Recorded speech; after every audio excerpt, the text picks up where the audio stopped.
بسم اللہ الرحمن الرحیم۔ السلام علیکم دوستو۔ قصہ ایک دشمن رسول کے قتل کا۔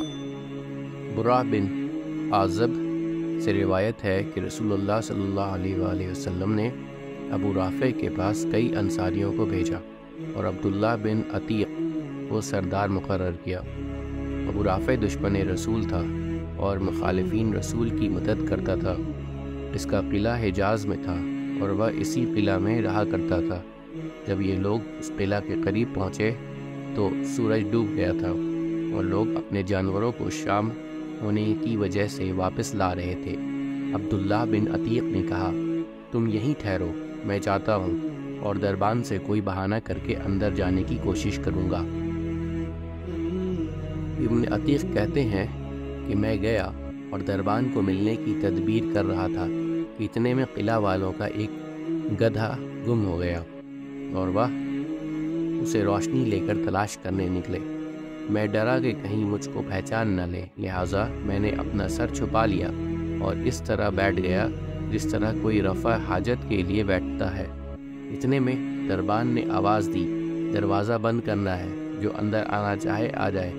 دربان نے عبداللہ کو یہ خیال کر کے کہ یہ ہمارا ہی آدمی ہے آواز دی، بندائے خدا، اگر تو اندر آنا چاہتا ہے تو آ جا، کیونکہ دروازہ بند کرنا ہے۔ عبداللہ بن عتیق کہتے ہیں کہ میں یہ سن کر اندر گیا اور گدھوں کے باندھنے کی جگہ چھپ گیا۔ دربان نے دروازہ بند کر کے چابیاں ایک کیل میں لٹکا دی۔ جب دربان سو گیا تو میں نے اٹھ کر چابیاں اتار لی اور قلعے کا دروازہ کھول دیا تاکہ بھاگنے میں آسانی ہو۔ ادھر ابو رافع کے پاس رات کو داستانیں ہوتی تھیں۔ وہ اپنے بالا خانے میں بیٹھا داستان سن رہا تھا۔ جب تمام داستان کہنے والے چلے گئے اور ابو رافع سو گیا تو میں بالا خانہ پر چڑھا۔ جس دروازے سے داخل ہوتا تھا اس کو اندر سے بند کر لیتا تھا اور اس سے میری غرض یہ تھی اگر لوگوں کو میری خبر ہو بھی جائے تو ان کے پہنچنے تک میں ابو رافع کا کام تمام کر دوں۔ غرض میں ابو رافع تک پہنچا۔ وہ ایک اندھیرے کمرے میں اپنے بچوں کے ساتھ سو رہا تھا۔ میں اس جگہ کو اچھی طرح معلوم نہ کر سکا اور ابو رافع کہہ کر پکارا۔ اس نے کہا، کون ہے؟ میں نے آواز پر ہاتھ بڑھا کر تلوار ماری۔ میرا دل دھڑک رہا تھا مگر یہ وار خالی گیا اور وہ چلایا۔ میں کوٹری سے باہر آ گیا اور پھر فوراً ہی اندر جا کر پوچھا، اے ابو رافع، تم کیوں چلائے؟ اس نے مجھے اپنا آدمی سمجھ کر کہا، تیری ماں تجھے روئے، ابھی مجھ پر کسی نے تلوار سے وار کیا۔ یہ سنتے ہی میں نے ایک اور ضرب لگائی۔ زخم اگرچہ گرا لگا مگر مرا نہیں۔ اس کی بیوی بھاگی اور وہ چیخا۔ میں پھر آواز بدل کر مددگار کی حیثیت سے قریب گیا تو وہ چت پڑا تھا۔ میں نے تلوار پیٹ پر رکھ کر زور سے دبا دی۔ کئی ایک ہڈیاں ٹوٹنے کی آواز میں نے سنی۔ تلوار چیرتی ہوئی پیٹھ تک پہنچ گئی۔ اب مجھے یقین ہوا کہ وہ ہلاک ہو گیا ہے۔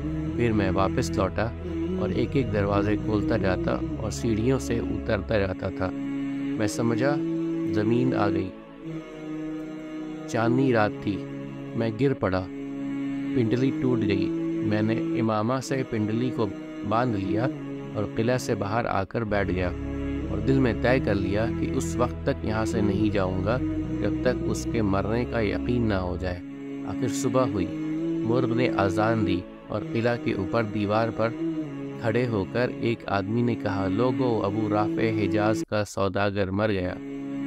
میں نے سنتے ہی اپنے ساتھیوں کی طرف چلا اور ان سے کہا کہ جلدی چلو، اللہ نے ابو رافع کو ہلاک کرا دیا۔ اس کے بعد ہم نے رسول خدا صلی اللہ علیہ وسلم کو آ کر خوشخبری سنائی۔ آپ نے میرے پیر کو دیکھا اور فرمایا کہ اپنا پاؤں پھیلاؤ۔ میں نے پھیلایا۔ آپ صلی اللہ علیہ وسلم نے اپنے دست مبارک سے اپنا لب مبارک پھیر دیا۔ بس ایسا معلوم ہوا کہ اس پیر کو کچھ ہوا ہی نہیں۔